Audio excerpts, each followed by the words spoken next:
पावसाळ्यामुळे कोल्हापूर महानगरपालिकेकडून शहरातील धोकादायक झाडांच्या फांद्या तोडण्याचं काम सुरू आहे। मिरजकर तिकटी इथं हे काम सुरू असताना रस्ता अडवल्याच्या कारणावरून रिक्षा चालकांनी महापालिका कर्मचाऱ्यांसोबत हुज्जत घातली।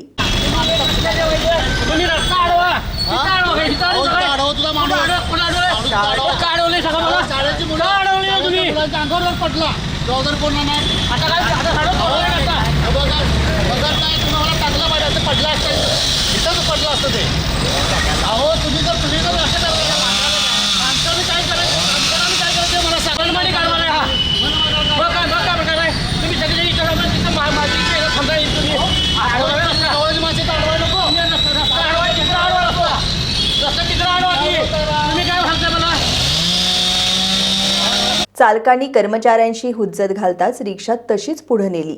धोकादायक फांद्या तोडल्या नसत्या आणि दुर्घटना घडली असती तर त्याचं खापर मात्र आमच्यावर फोडलं असतं, अशी भावना यावेळी महापालिका कर्मचाऱ्यांनी व्यक्त केली।